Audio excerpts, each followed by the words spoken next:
พี่น้องวันนี้มาทำปอเปี๊ยะหรือว่าสปริงโรลหรือว่ายอจืดเนาะพี่น้องยอจืดบ้านเฮาค่ะนะนี่ก็กระชิบเห็ดหลายแบบนี้ประมาณว่าอันนี้ก็ประมาณ40 อันประมาณ40 อันพี่น้อง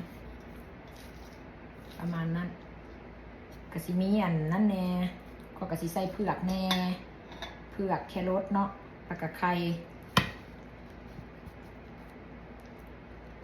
แล้วก็ร้อนเนาะพี่น้องเนาะบ่ได้มีอีหยังยากบ่ได้ใส่อีหยังหลายเฮ็ดแบบง่ายๆแซ่บๆไปรสพี่น้องบ่ได้เอาไข่ไว้ซั่นตัวนี้เนาะก็สิประมาณนี้ก็สิไปประมาณนี้เนาะ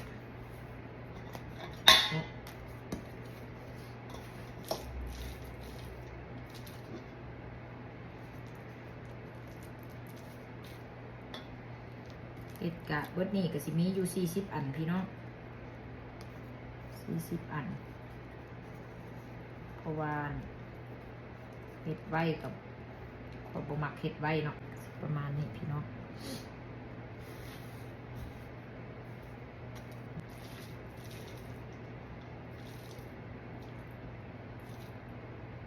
น้อยก็สิประมาณนี้แหละพี่น้อง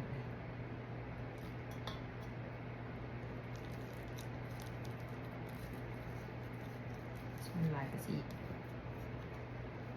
อันใหญ่เลี้ยวไว้กินอิ่มละอิ่มพี่น้องนี่ยังลายก็ค่อยก็ได้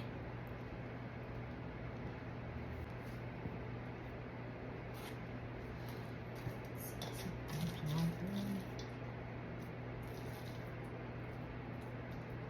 ไปลาดไปกลางพี่น้องเขาเรียกว่า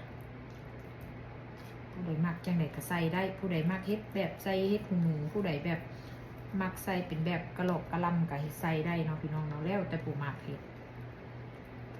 จังไดก็ใส่ได้ค่อยกระสิประมาณนี้ค่อยมักใส่เผือกพี่น้อง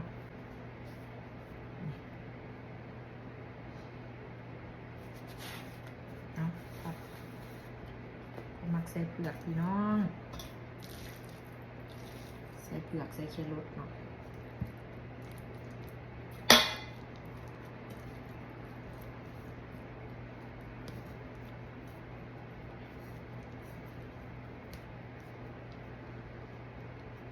ผู้ใดมากนกน้อยกับนี้สินะประมาณนี้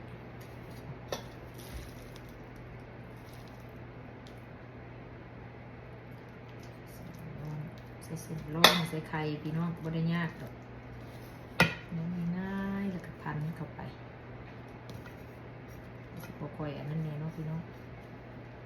แล้วแต่เด้อผู้มักจังไดก็ได้พี่น้องเพราะว่าผู้ใดก็เฮ็ดบ้านเฮาเขาก็เจ้าก็เฮ็ดหลายพี่น้องยอจืดนี่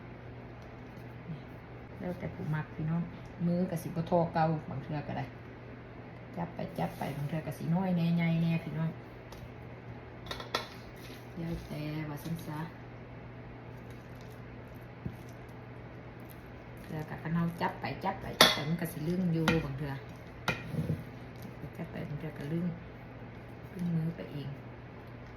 ประมาณนี้แล้วก็ม้วนนะได้เฮ็ดบ่เป็นกระตามนี่เลยพี่น้องแล้วแบบนี้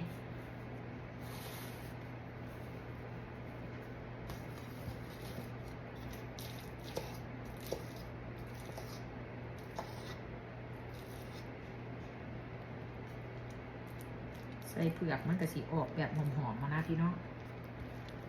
ออกแบบหอมเวลาเขาไปจืดโอ้หอมเผือกออกมาแซ่บพี่น้องแต่ว่าบ้านเฮาเนาะผู้ใดมักใส่อันมันฝรั่งมันก็เรียกแต่สูตรไผ่สูตรมันนะพี่น้องแล้วแต่สูตรไผ่สูตรมันนี่พี่น้องนี่เลยซ้ำนี่แหละพี่น้องเลยอันใหญ่อันน้อยซับกันไป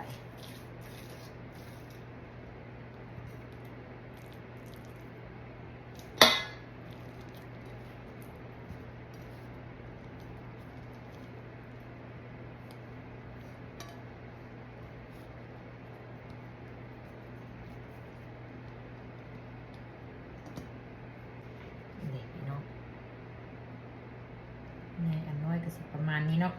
สิเปียกเปียกโอเคพี่น้องประมาณนี้เลยอันนี้เขาก็สิแบบหัวเนาะแผ่นมันก็สิประมาณนี้เนาะพี่น้อง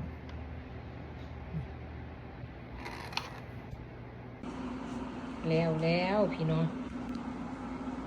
มันก็เตรียมไปจืดเนาะพี่น้องเนาะสิประมาณนี้นี่ตัวน้อยตัวใหญ่ไม่อย่างก็ว่าไป